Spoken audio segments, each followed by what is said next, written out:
Ang nakatagong katotohanan sa likod kung bakit nga ba napunta sa planetang Earth ang katawan ng Otsutsuki God na si Shibai. Si Ishiki nga ba ang nagdala ng katawan ni Shibai sa Earth? Pag-usapan natin yan.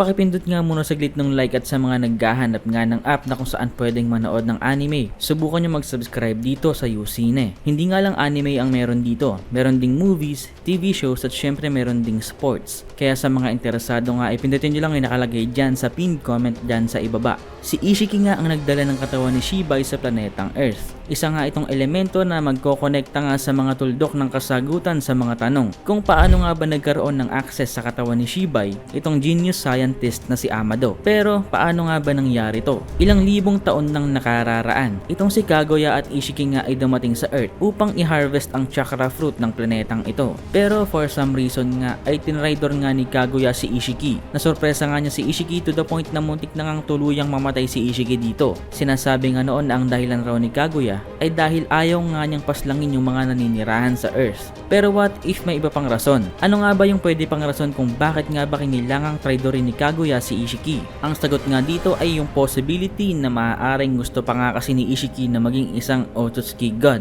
at nakahanap nga siya ng mabilis na paraan para magawa ito. Tulad nga guys ng na-explain noon ni Amado. Ang mga chakra fruit nga na maha-harvest sa isang planeta ng mga Otsutsuki ay naglalaman nga ng lahat ng genetic data ng lahat ng tao, hayop, halaman at kahit anong nilalang pananamuhay at namatay dito sa planetang ito. So kahit anong nilalang nga guys, kahit dinosaurs pa, mapa-engkanto, aswang, mga ipis, lahat ng kampon ni Aklas ay magiging parte nga ng data ng chakra fruit na tutubo dito. At kung ikaw nga ay isang Otsutsuki at nagawa mong makakain ng chakra fruit tulad ng sinabi ko, ay ma-update nga yung katawan mo at makokolekta nga yung mga data ng lahat ng nilalang ng planetang hinarvest mo. So, ang maaaring iniisip nga ni Ishiki ay kapag ginawa nga niyang pataba ang katawan ni Shibai at inilagay nga ito sa Earth, ay pwede nga niyang makuha yung data at chakra ni Shibai at gawin itong sa kanya. This way ay magagawa nga niyang maging isang Otsutsuki God at magkakaroon nga siya ng omnipotent na lakas at iba't ibang mga abilidad.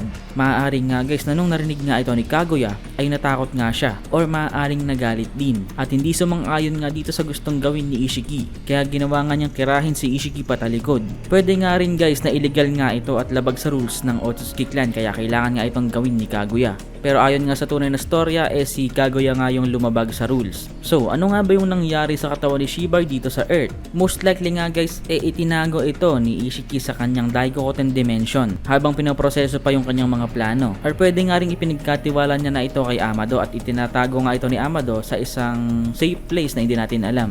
So nung nakilala nga ni Ishiki itong si Amado maaaring nakitaan nga niya ng potential dito si Amado. Kaya ipinagkatiwala nga niya kay Amado yung katawan ni Shibai upang tulungan nga itong si Ishiki na i-modify nga yung katawan ni Jigen at i-modify din yung katawan ng mga miyembro ng Kara Organization bilang experiment. At kung atin ngang matatandaan, malaki nga yung kaalaman ni Ishiki regarding sa pagiging isang Otsutsuki God. Kung matatandaan nga natin, siya nga yung nagturo kay Code kung paano nga magagawang maging isang tunay na God nitong si Code sa pamamagitan nga ng pag-harvest ng maraming chakra fruits mula sa iba't ibang planeta. At nagbigay nga rin siya ng promises sa mga miyembro ng Kara Organization na ibibigay nga rin niya yung wish na gusto nila once na matupad na nga yung kanyang mga plano. Alam naman natin na ang isang Otsutsuki God nga ay may kakayahan na makapag-perform ng mga miracle. At sa kaso nga ni Amado ang gusto nga niyang mangyari ay ma-resurrect nga yung kanyang namatay na anak na si Akibi. Ito nga sana yung wish na igagrant nga ni Ishiki na hindi nga natuloy. Pero hindi nga natin maikakaila na meron talagang kaalaman itong si Ishiki tungkol dito sa pagiging isang Otsutsuki God at maaaring ginagamit nga or gagamitin sana niya itong katawan ni Shibai para magkatotoo itong kanyang plano na maging isang tunay na God. Isa nga itong theory guys na nakita ko lang din online. At marami pa nga itong kasunod sana pero medyo weird na kasi sa tingin ko at hindi na makatotohanan yung susunod. Kaya hindi ko na nilagay dito sa video ito. Pero ano sa tingin nyo guys? Comment down below sa ibaba kung ano yung thoughts nyo at ilike nyo na rin yung video at kita-kits tayo sa susunod. Peace!